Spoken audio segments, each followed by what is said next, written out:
Welcome, welcome, welcome to Visionary Parenting, where we are sowing the seeds of success within us and within our children, transforming a generation to believe that they can be, do, and have anything that they desire. Now, this series, we are having powerful conversations with parenting experts, thought leaders, and parents who are taking the journey and empowering themselves and their children to do just that, live successful, abundant lives as defined by them. And today, my guest is the wonderful Shani Richards. Now, she is, I first met Shani in a clubhouse room where we were speaking, it was the We Empower World, and we were speaking about abundance mindsets. And this is where I first encountered Shani Richards talking about her journey. And then I got the pleasure of listening to her children speak about the impact that it has been having on them. And I just knew at that point that I had to have Shani on this show talking about empowering her children at home. So she is a natural introvert, this is what she tells me, a practiced extrovert, a self-proclaimed foodie, and she's originally from Stockton, California, and now lives in Harlem, New York. So welcome, Shani. It is a pleasure to have you here. Thank you so much. I appreciate that kind and just that warm welcome. I appreciate it. And I have a little trick my husband told me for my name. And it's shh, and then point to your knee. And that's how you remember to pronounce my name. Shani. Shani. I'm saying Shani. Look at that. Shani. My apologies. Shani Richards. Shani. There we go. Shani. I asked him why hadn't he been around in my earlier years.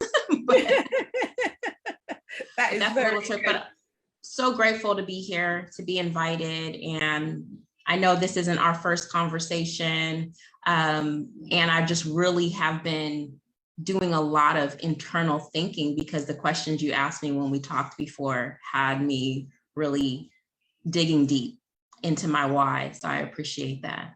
I appreciate it. Brilliant. So as I said, I first met you in a We Empower World room, and we were talking about abundance mindset. And I had the pleasure of listening to your children. So I just want you to tell the audience how that journey began. Tell us your journey into working with your children and basically, about you. Yeah. So I come from awesome parents. My mom, a phenomenal impact on me, Amelia Adams. And, just went through what some people might consider a traditional childhood, in a very, I would say, community-focused and faith-based home. And I think that my journey started with self-improvement efforts. So I always wanted to be better, do better, learn more, get more, acquire more. And some of it came from a place of feeling like I wasn't enough, but also some of it was just a genuine, sincere love for learning. But as I was on that journey as a young woman, just learning and growing and wanting to just be the best that I could be, coming out of law school, feeling like my life wasn't going in the right direction and having a daughter, I have a 21-year-old, I really felt like I wanted my kids to not have that same wrestling match with life in terms of sometimes you have it pinned down and you feel like a success. And then other times you feel like you're, about to tap out because you're about to lose. And I figured if I'm learning, then I can give that to them. It's not about them having to go through all of these years and then come across learning and then have to go through the same, phases that I've gone through. And then I looked back and that's how my mom introduced learning. And it also helped me understand we can't rescue our kids from the path that they're going to go on. I didn't have to feel like I had to protect them from the lives that they were going to choose to live, but I could set them up with good information And also it dawned on me, my good habits. I needed to be really intentional about how I was showing up. So my journey with helping my kids really started, I think a lot of our journeys start really personally. Like I wanted myself, to have this better life. And I had to go through an evolution and understand a lot of what I wanted to become. I already had the information, or at least I had the capability. I had some internal guidance that was trying to give me guidance, but I was overriding it, looking at what everything else out there had to say. So I think that journey just started with my own self and wanting to do better as a person and wanting to give them better and figuring it out along the way. So not a lot of string of successes. I do want to say that, just so that parents that are out there don't think that our learning and our evolution as empowered or visionary parents would come from perfection, that we did everything right. And our kids are like, thank you, you're the best mom, you're the best dad in the whole world. We're not going to always get that feedback as we're, along this journey, but it does happen. And, I think that that's just part of my story, is that it's not a perfect narrative. It's just a right one. It's a one that's filled with humility and tears sometimes, but also triumphs. Yes, absolutely. And the journey that's part of the journey, isn't it? Learning the lessons along the way, the bumps and the bruises, they make up who your character is, make up part of who you become as well. The bumps and the bruises, if we can make it in a way that those bumps and bruises are not those, real adverse like ACEs or anything like that, but the things that are strength building and character building in a nurturing way and stuff, where your parents are there for you. So that is an awesome expression of how that learning journey continues and grows. Absolutely. And I love that the fact that you say, that on your journey, it's your learning journey, and that while you're doing that, you're bringing your children along with you. They're learning, so that you're kind of giving them the things that they don't need to find out. They'll know from young, rather than waiting until they're in, where we discovered it, kind of thing, in that life journey that we take and you pick it up as an adult. And I always think that, if we can sow these seeds from a very young age, the difference that it makes in their lives, being able to navigate in such a more focused and controlled and ownership way, but they know what it is that they're doing. So that is awesome. Thank you. Okay. Thank you. So when did that journey kind of begin for you?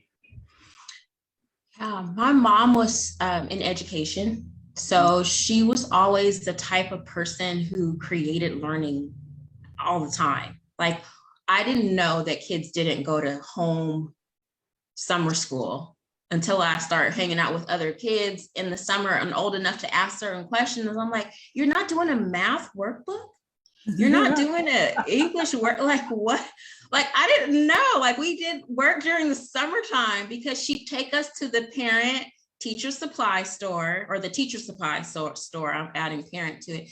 She would take us to the supply and she goes, okay, so you want to get better in math, because, she had these assessments and she knew where our strengths and our areas of weakness were, so to speak. And she'd like, let's pick out a book, and she'd make it seem like it was this, yay, So I think that, honestly, I've just always been groomed to embrace learning. And that can cover up some perfectionism or some unhealthy habits. And so I think that for me, being somebody meant a lot, and I'm not saying me as distinguished from others, but I think that some of what I became aware of during our conversation, the questions you asked, I'm like, you know what? I really do think I was trying to be somebody. I was wanting to be important, matter, what I think a lot of people grapple with. And I think that was in my 20s because I had planned my life out when I was in high school, and I had mapped it out.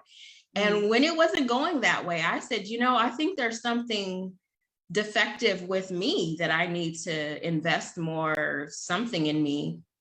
And I didn't take it as that, oh, life just doesn't always go as planned, right? That wasn't a lesson I was ready to embrace. I might have heard it, but I wasn't ready. I'm like, nope, I can get exactly what I want, how I want, when I want, if I would just be good enough. And so that really, in some ways, not completely, but in some ways fueled this desire in me to make myself better, and I think that even as a single woman, when I was single, I'm not single anymore, but when I was single, I was like, if I'm pretty enough, if I'm thin enough, if I wear the right clothes, then I won't be single, as if my status needed to be eradicated by some self-improvement measure.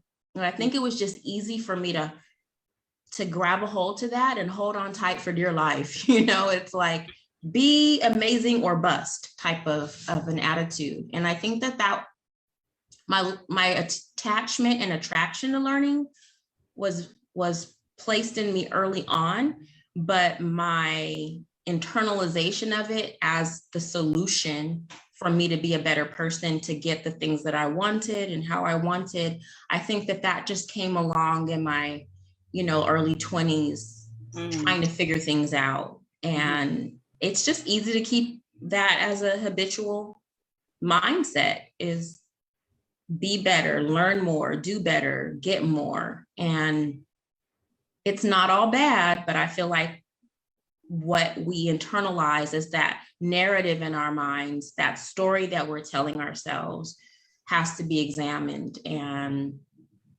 for me, not being enough was the feeling that accumulated when I wasn't reaching the goals that I thought I would reach, when I wasn't hitting the milestones the same way that I thought that I would. And it was easier for me to look at that I wasn't enough than to look at it's just not the right time, or to be patient, right? It was easier to fight myself and put myself, down, than it was to be patient and really be compassionate towards myself and just go along life's journey in a more flexible way. It's still intentional, but flexible. So I didn't learn that until after hitting my head up against the wall so many times and hearing people talk about this self-compassion. Like, what? No, what's that? Like it just, eventually it sunk in. So that's interesting, because when that's for me, where I hear that, it's talking from, say, an achiever's perspective. So when you have, say, a child then that is achieving and doing great things all the time, and recognizing that they're believing that those great things is what defines them, is who they are. And so therefore are constantly looking to achieve and do things outside of themselves. And when they're not doing that, then it becomes, I'm not enough, I'm not good enough, I'm not. I think where in the actual fact, if they recognize that everything is within them, their goodness comes from within them, not the things that they achieve outside of them, but it's within them. Then they recognize that those steps and those achievements that they're getting, those things that are accomplishing, is not only through them, from them, but through them. It's that higher source that is bringing it to being. But it's not all about them and down to them, so then you recognize that you are more than enough. You are more than enough to be able to bring forth, you're more than enough to be able to bring forth what it is that you desire, what it is that you create. So it's finding that balance for our achievers, to not put this external undue pressure on oneself to achieve certain things by a certain date, certain time, but to recognize that manifestation will come forth in the belief of themselves and what it is that they're doing, and that higher entity that is moving through them. It actually, Right. if that does, yeah, does that kind of like, it resonates. And I also know that as parents, some of us can always be looking for how we can not harm our kids, how we can make their lives better. Mm-hmm. And I say that because there's probably a parent, current or past, a parent who's like still a parent, but their children are grown. Some of us can tend to overly criticize ourselves for our best intentions. Like when you have this intention to make sure your children grow and are strong, and then you can hear a conversation like this and say, oh my gosh, did I do something wrong? And it's like, there's children who can come here, and in spite all of the seeds that are being planted, that harvest won't show right away. So I think that's also something that I recognize is, as much as I can critique myself, some of that critique might not belong to my parents directly, right? Because I didn't spend all waking moments, under their tutelage. Like I was in school hearing, people prepare you for college. And so you have messages from very powerful, influential teachers and counselors. So our children are not just the byproduct. Home is very important, but home is also a place where parents are giving children messages to listen to those who are in authority. And so there's a gateway that's open for a lot of kids listening to all of this information. And now you have the internet and all of these amazing sources, but sometimes bombarding sources. So I just want to say, sometimes in spite of our best efforts, our children are just exposed to so much influence. And in the 70s, in the 80s, I think it was the norm for achievement, right? Achievement was the capital to get a better life. You can get into a good college, or you can get the scholarships, right? People weren't looking at the holistic person. And so with that, I totally agree with what you're saying. And for parents, those, who are still kind of learning how to let go of being so highly in control of everything, go ahead. Yeah, sorry, I was going to say that exactly what you were saying in terms of in the 60s and 70s in terms of achievement. And if you look at where those people are now, how many of them would that, if we were to look at sort of percentages and those kind of things, how many of them have got that success combined with that happiness, that are living fulfilled lives, or have got that success and are missing the fulfillment, missing the life, and living just basically successful but hollow lives, Right. So that's the difference in that. Absolutely. Where we've got the understanding that achievement alone does not bring fulfilled, successful, desired life. We see that. We see evidence of that so much now. It really takes core values. It takes, like, for me, faith always balanced me out. The faith that I had in my community, my family, the faith that I had in God, that was a really big balancing part of me, because as we speak about the areas of vulnerability, they weren't just isolated by themselves and the biggest thing. There was all these other parts of me at play. And I feel like that's what allowed me to have an experience that wasn't totally catastrophic, like, oh my gosh, I'm not succeeding. There were those moments of time where it's like, okay, what do I believe in? Who am I? Right. And what do I represent? And I think all of those pieces were there. I think my wiring, right? Like, so each of us come with this different wiring.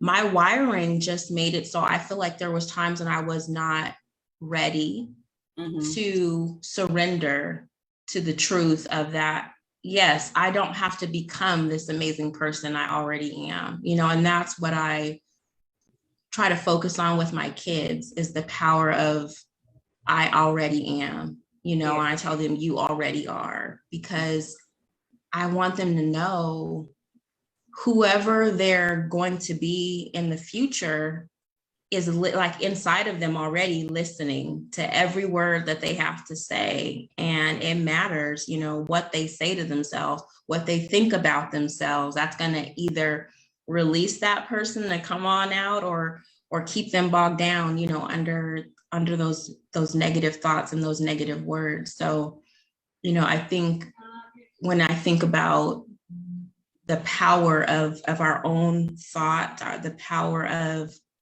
my influence on my kids, I'm like, man, I'm going to have an influence on them no matter what. I mean, we're going to indoctrinate our children no matter what. We're either indoctrinating them with visionary parenting, or we're indoctrinating them with do as I say and please me first, you know, whatever it is. So I might as well set them up to be the best version of who they are, so that they don't look at other people and want to be that, you know. And that's really a big part of my choices, myself, my husband, is we want them to be exactly who they came here to be. Mm-hmm. And that's not easy to let that be the case, you know, because it's very different parenting model than a lot of people are accustomed to who grew up when I grew up. Yeah. We have lots of traditions and things that we need to kind of break free from. Yes. You know? And personally, I think, you know, culturally, our traditions are steeped in so much stuff. Yes. That's probably the best. That's a whole nother. Yeah, right. That's a whole nother conversation. So I'm just going to leave it as well. And also, let me add to it, just to be on a transparent. There's so much that we can do, not knowing that it really shackles our kids, but it came from wanting to keep kids safe and from the shackled mentality. Absolutely. You know. From what couldn't be done. Yes. What you don't do this. I mean, how many times could we reflect and think about all the things we were told you shouldn't do and couldn't do? And that didn't come from, I want you to limit you mentality. It's, I want to protect you. I want to keep you safe. I want to keep you safe. I want exactly. to breathe in. I want that you come back home to me. Exactly. I want to make sure that you come back home to your family. And that's safely, where, and that's where a lot of the parenting and the mentality comes from. So, you know, there is, like I said, a lot of things that we have to attempt to try and free ourselves from in our thinking. And it takes time. But it starts with awareness. And that's the difference. You know, when we are aware of the things that creep into our parenting. That creep into our parenting and come so kind of naturally as well, because it is something that you've heard or felt your entire life. It's like to catch it in that moment, to not pass it on down into that, but to be aware of what that is, you know. So I would often say, when I was talking to my child, I'd say, there was a time when we had to be like this, but we don't need to think like that no more. So it's important that he knows her history, knows where we're coming from, knows where those limiting beliefs, those shackles come from, and those mental, you know, that we're still got that entrapment happening in our mind, you know, it's still there, and some of it is still prolific, some of it's still in our face. Come on, it's still happening every day in front of us, you know, in that. So it's navigating all of those things and still allowing our children to blossom and thrive and be all that it was that they've been designed to be.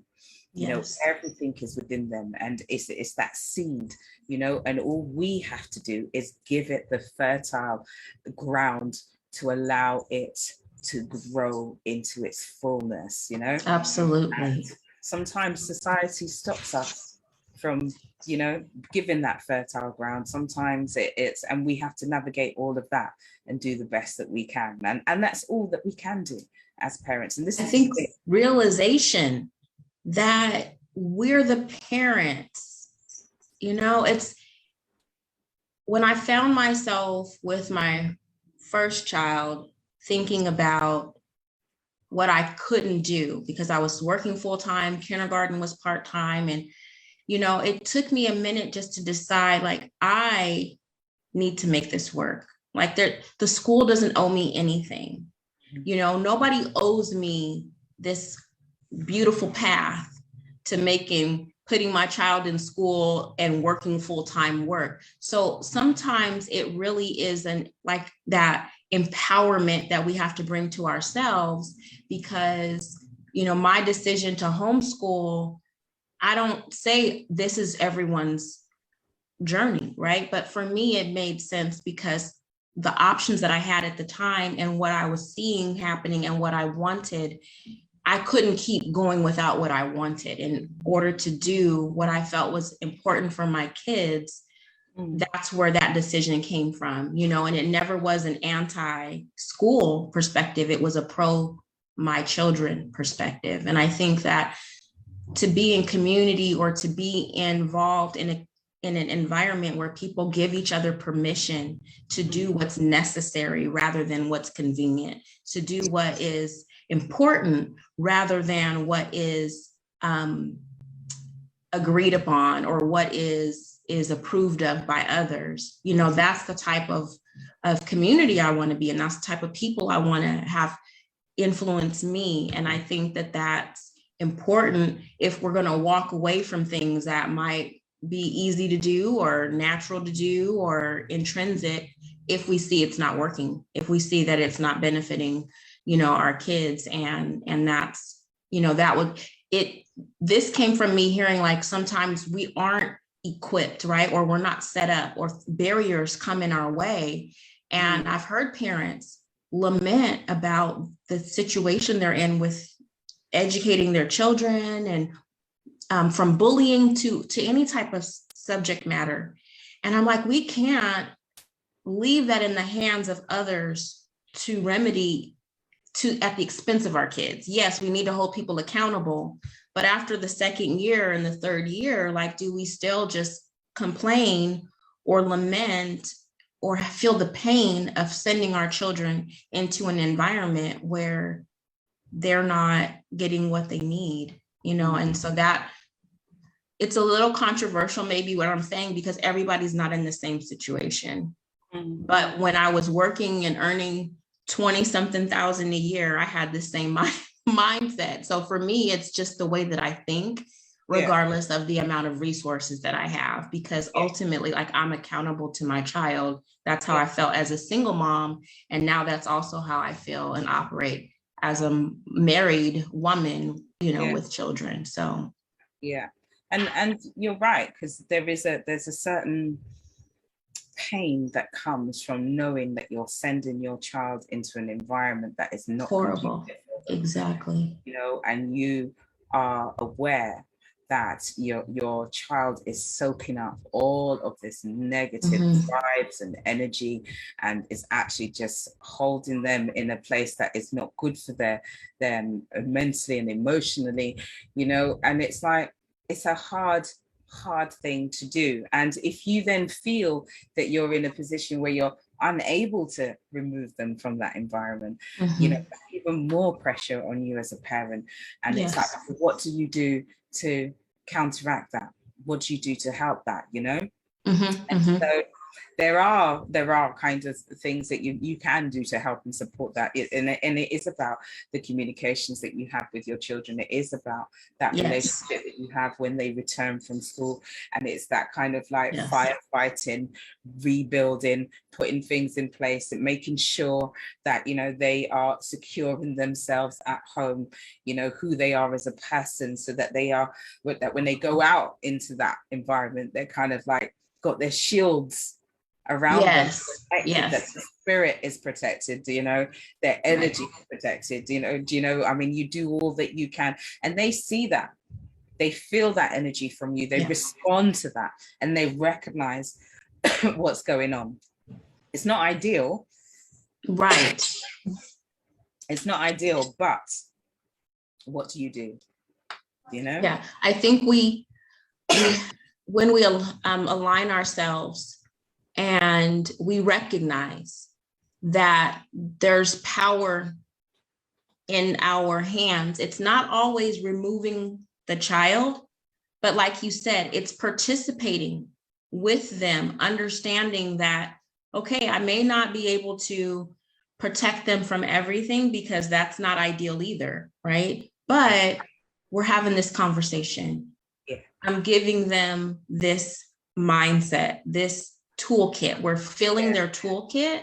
Yeah. We're not just passing them a tissue or turning our eye because we don't know what to do. I think, we don't even have to do it alone. There's other parents we can talk to. There's other people we can talk to. A lot of times people at the school are very understanding and compassionate. My goal, I like your visionary parenting, is because it's not just seeing what's right in front of you, it's looking ahead.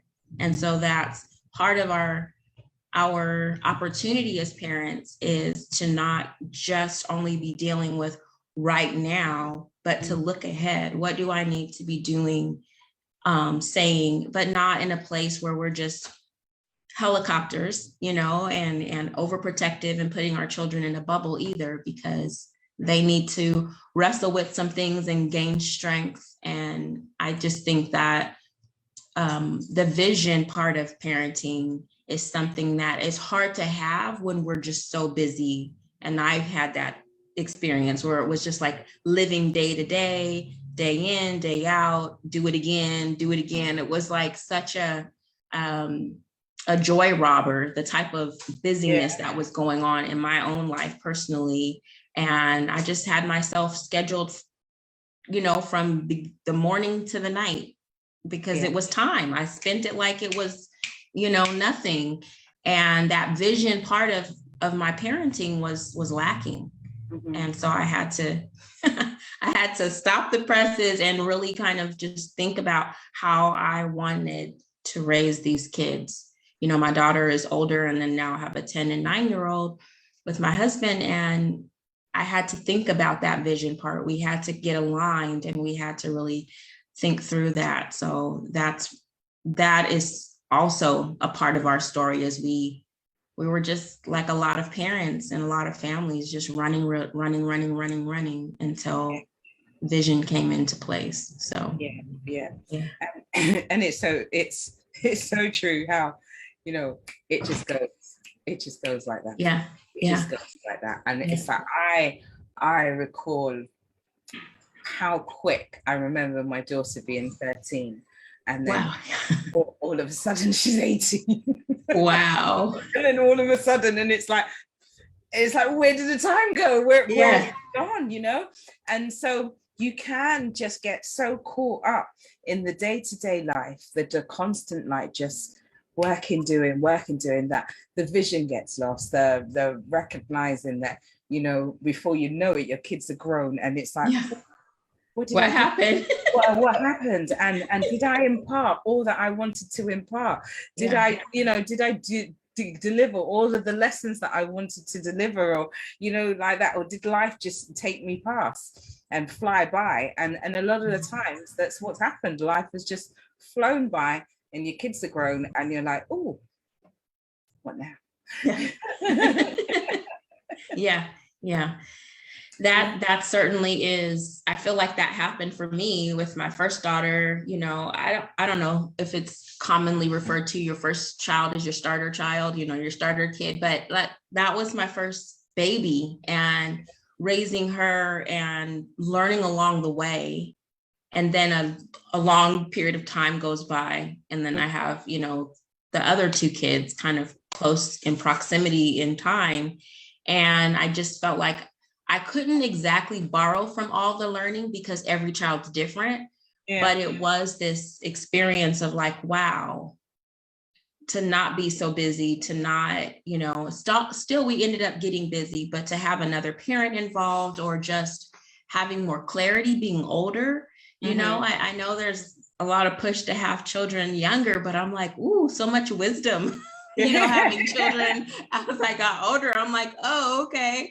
Like, this is what it is to not feel so much anxiety and so much, you know, energy around kids. But I think it's that perspective, and just, I can't overemphasize, even for someone who's a natural introvert, like community is so important. And that's why I feel like it's so amazing that you're building this community for people to come and learn from other parents and other visionaries, experts in the field.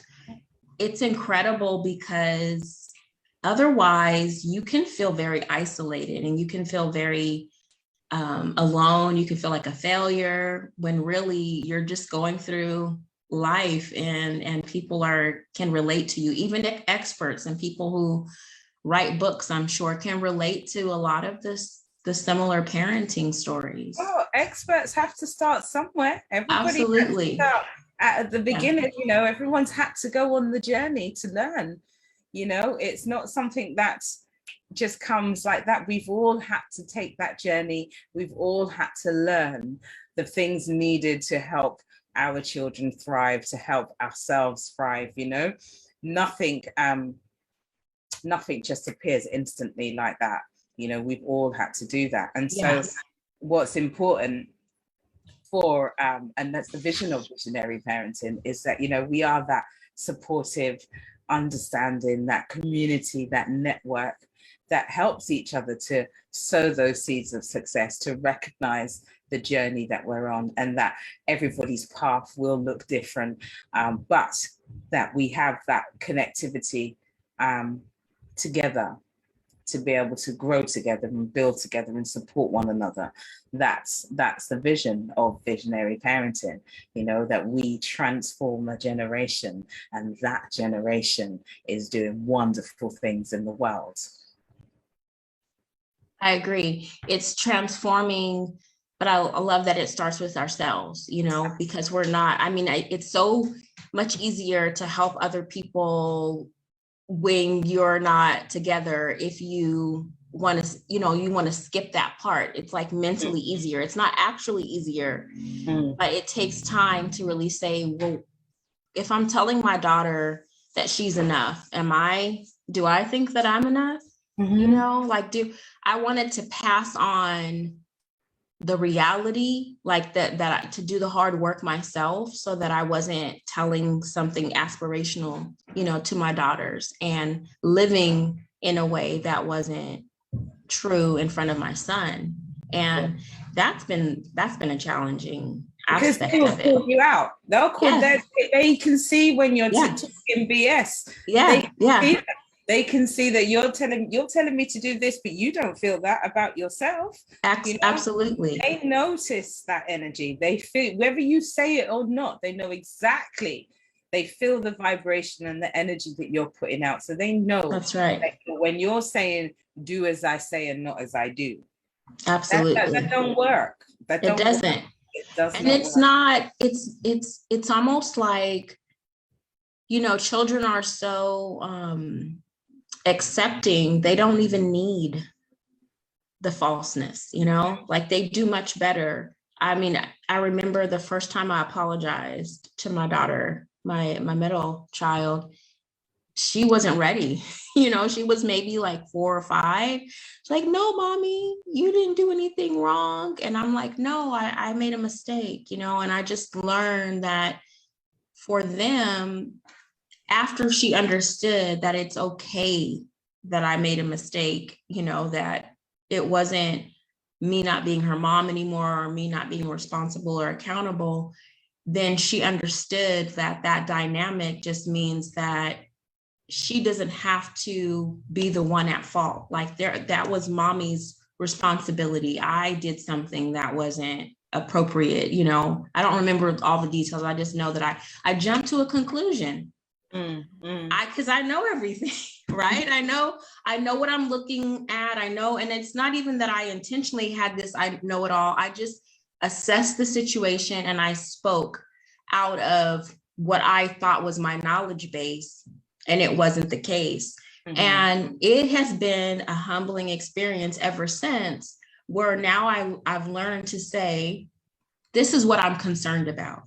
Mhm. So instead of accusing and I mean, I'm trying my most conscious self not to go into accusations, not to go into this is the way that it is and putting them on the defense. But I realize I have a concern. And so it's better for me to express what I'm concerned about than to mask it, like to state their intentions, to state motives and all of that about, you know, what's going on with them. I don't always know what's going on with them. I'm assuming based on what I would have done or what I've seen done, but I'm not recognizing the individuality of these kids. Not that I can't put two and two together, but at the same time, am I giving room for my children to speak up? Because I know how it felt when people assumed things about me when I was growing up. I have very distinct memories of being misunderstood and mischaracterized.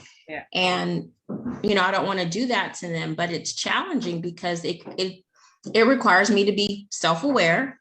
I think you mentioned that earlier. Yeah. And also vulnerable enough to say, okay, let's have this conversation. Yeah. And let's have it where it's not just about mommy said this and that's it. It's like, I'm concerned, like what I'll express, I'm concerned you're on screen too much. I'm concerned that you're not paying attention to your hunger and your fullness cues. I'm concerned, instead of saying you've had too much or this behavioral issue is directly attributed to screens, because that's my default. Okay. You're not listening. You watch too much screen. You didn't follow directions. It's the screens. It's the screens. And then they're being unreasonable, mom. Yeah, now everything's the screen, and then you not kind of everything's the screen. You know, she told me that one time. She goes, "Mommy, but that didn't have anything to do with that." And I said, "Oh man, you know, I'm trying to get closer to something that's more, you know, that's that's not natural, but more respectful, more interactive instead of just decisive." So I'm the one who's wrestling with the screens. They're not. So to me, it's the enemy. It's the enemy that I give permission to come into my house. That's something I have to resolve, right? But I was making it such a part of everything that it was punishment. It was, you know, no more screens, no more, you know, and that's a journey that I have had to navigate through, because I'm contributing to the story that they are crafting in their own minds. And I don't want to write in their story, screens are terrible. You should feel guilty when you're on a screen. You're not going to be smart if you're on a screen. And I wasn't saying those things overtly, but what was I saying implicitly, right? Yeah. What was I saying? That your misbehavior, why can't I just deal with that rather than create this long path to tying it to screens because it reinforces some study that I read, you know, that from years ago. And I don't have to discount what I've read, but in terms of interacting with my children, I need to be more aware of my responsibility and what's theirs. Yeah. And so, you know, that's the sweet spot that our family's in right now, is just really, you know, I ask my kids about disagreement, and it's just something that I want to make sure that I have an understanding of who they are, rather than just the parenting, like, let me keep them safe, feed them, set them up for success, right? And then you get to the end, like you said, turn around in 18, and I'm like, do I know my children? Have I asked them enough questions? Do I have enough understanding of who they are, what makes them tick? That they, you know, my daughter, she can create a video now. Like, she can take animation and characters and put it in the program. And I'm like, okay, she's learning something that she enjoys. So maybe the screen stuff You know, it's not, it has a place. It has a place. There is Yeah. a place for it. And, you know, we also have to be. Well, I sound 100 years old with all this screen stuff. I sound so old, like, screens are going to destroy you.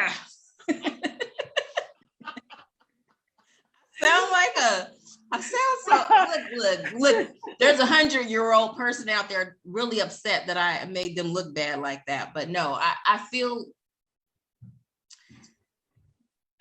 like I am needing to embrace who my children are rather than project so much onto who they are. And so I'll just leave it like that and let you finish talking, because I'm listening to myself and I'm like, girl, you sound outdated. No, but you see, this is the thing. This is the journey of parenting, isn't it? Yes. That back and forth and understanding what it is that we're doing, finding our way for, hoping that we're laying the best foundations for our kids, you know? And, you know, like, we don't want our children glued to the screen all the time, you know. No. We don't want that. We want them to experience life. I remember when I was growing up, there was no such thing as a screen, you know, in that sense. We played outside and we did all of that, you know, back in those, how we sound old. Okay. Yeah. When you changed characters, it was because you changed clothes after school. That was you were your own avatar. Yes, we had to change.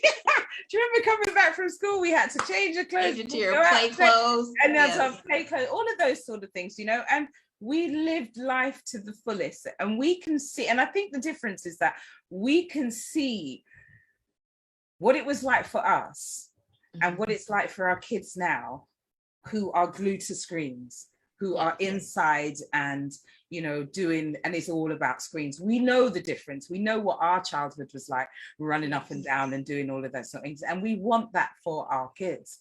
And, you know, so this is where there is that kind of pull of like, well, there's too much screens. But we also have to be mindful about what we say, because we're saying get off the screen and then we're glued to our phone doing the same thing. Right. You know, and stuff. And we're saying put your phone down and have a conversation, but we can be at the dinner table and our phone is beside us at the dinner table, face up, you know, so that the minute anything happens, we're picking it up, we're looking at it, and we're doing all of those things. So are we actually modeling to our children, you know, that screen is not important in the day-to-day life of interaction in our relationships? Are we modeling that? You know, and if we're not doing that, then that's what we need to do, because it starts with us. We have to recognize, you know, that there's a time and a place for everything. So we have to put our screen time in its right place so that they can put their screen time in its right place, you know, in that sense. So we have to model that very much so. And that was one of the things that was spoken about during the recent Visionary Parenting Summit that we did in February, which you actually came along and attended. So just, I wouldn't mind taking this opportunity as you're here to just get some feedback of like, what did you think about the summit and all that was being presented there? I couldn't picture what it was going to be like, but I was so glad to be able to tune in. I was able to tune in during some of the lives. And so that was great. And then I was able to get the package that gives me access to the replays. But it was so great because I ended up signing up for one of the classes about, I think it had to do with respect, like parenting with respect and really learning who you are. So for me, I couldn't believe that the content was just available. I'm like, I kept going back to the message and so it's not admissions, but I guess some people were on Zoom and they were, but catching it live, it really opened me up to understand that there are people who aren't just on bookshelves, right? I mean, I think that some of our journey with learning comes from pulling books off bookshelf or Audible, but to hear people having conversations, you had a few panels, you had some single people presenting. It was great. I'm just like, there are so many people out here with this perspective, and that it's not just, you know, I like Facebook because of community, but it was live and interactive. So that's what was really enjoyable about it, is not not just being in a book experience, but being in a community experience. And I think that's incredibly powerful. It's reassuring.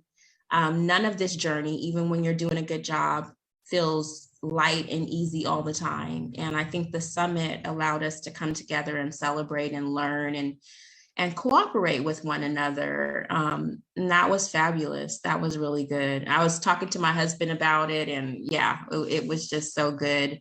I hope that you're inspired to keep doing that, because I think you said that was the first of its kind. And first, yes. Yeah. Yes, that was the first, and we will be doing it again each time after each series of Visionary Parenting. We'll be coming with a summit. And I just, like you say, I think it's so important to be able to join hands. Yes. And you know, and like you said, not be on a shelf, but be interactive with one another, to join hands, to support, to create together. It's been awesome speaking to, like, this platform here has been absolutely fantastic, getting the opportunity to speak to all of these amazing people that are having an impact in their lives, in their families' lives, and in other people's lives, you know, all on that mission of just being the best version of themselves, you know. And that's it, you know, and that's all that one can ask for, isn't it? Is that if we can all be the best version of ourselves, both as parent and as child, as mother, as father, as sister, as brother, as uncle, as, you know, as auntie, as, because that's who we are. We are these we are all of these different labels, all of these names, but it comes down to we as people, and the world functions as relationships. That's what it is, you know. It's different, the dynamics of the relationships. And if every single person could be the best version of themselves, doing, being, having whatever it is that they desire, I just think what an awesome world it would be, you know, in that sense, you know. I just think, to me, it's just a beautiful vision that, you know. I wanted to put a plug in for community again. This is like big for me, because there's times in our lives when we have this solitary walk, and that's kind of what we need, like that introspection, that pulling away, almost a retreat from the noise, a retreat from the interaction. And then we have to have the awareness to know when we're needing community. And when that best version of ourselves comes into play, because we're involved with other people, we're getting from that, you know, just being on our own kind of version of ourselves, to speaking out. And I would say the beautiful asset that community can be is it helps us refine ourselves if we're willing to participate. I don't know how many times I've been in conversation with people who have helped me understand, maybe I was saying something that conflicted with what I said that I wanted the outcome, right? It's like, oh, I'm saying this is my vision, but now that you hear me speaking, you see that there's a conflict. And so having that type of trust built, it takes time and proximity with people. And I say that just because I feel like we go through seasons as people. And we have to know that sometimes our appetite is telling us that we need community, but we're still trying to be what we were before when we really needed retreat. And it's like to give ourselves permission and grace to move into the different seasons without feeling like, oh, what does this mean? When I had just told people a year ago that I needed to pull away from, and now I'm going to get back into stuff. And it's like, before we consider how we're coming across to other people, it's really good to just say, what is it that I need? You know, and I know that the more compassionate I am towards myself and what I need, and that I sometimes just have a blue day and I don't feel like being bothered, and I accept that and don't push myself too hard, it's been easier for me to make that available to my children. The compassion, the understanding, realizing I can't hold them to the same standards of, you know, social engagement 365. It's like, okay, say hi to everybody because they're saying hi to you. I had to tell myself, I don't even want to say hi to everybody all the time, you know? So is it okay that my children are a little bit, their energy is lower today, or their energy is lower with this person than maybe social decorum would dictate. And it's like, I don't want them bound by that. They're socially generous, but they have their own way to blossom and open up with people. And I need to give them that. But it's not until I'm giving myself grace to be who I am that I am able to really invite my children. So that's another reason for us to really take good care of ourselves and to recognize what our needs are, to meet our needs, to not just say, oh, that's a need and I need help with it, I'll just put it on the back burner. Like, if we prioritize ourselves, we'll have more, because I know kids, they're not like put themselves on the back burner type of people. Like, their needs are their needs. And so I have more to give because their needs, they don't like say, oh, I don't have a need because mom is on a sick day. Like, they still need to be fed. They still need, they may be considerate, but their needs don't evaporate. Yeah. And so the more I invest in me, the more I have to give out of, I call it like the overflow instead of like the sacrifice, the scraping, the like, I'm gonna scrape the bottom of the barrel to give these kids. Like, how would I give to these kids out of the overflow? Because I'm well, rested, I'm taking care of myself. Yeah. And I don't do it all the time. It's just that I'm doing it more and more because I can see, like, wow, I don't have to reach so far deep into the recesses of my patience. Yeah. If I've taken care of myself better, Yeah. That's awesome.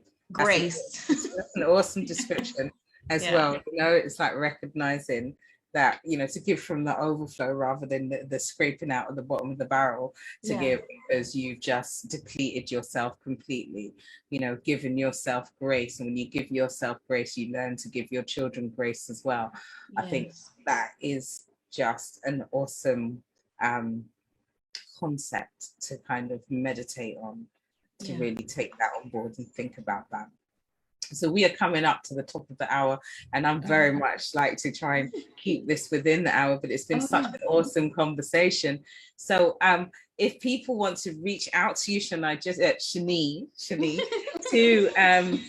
to kind of like just find out some more, because we haven't even begun to touch on the things that you do. You're also an author and a book publisher of children's books as well. There's so much. Look at this. Sleep, fight, and let's put that up again.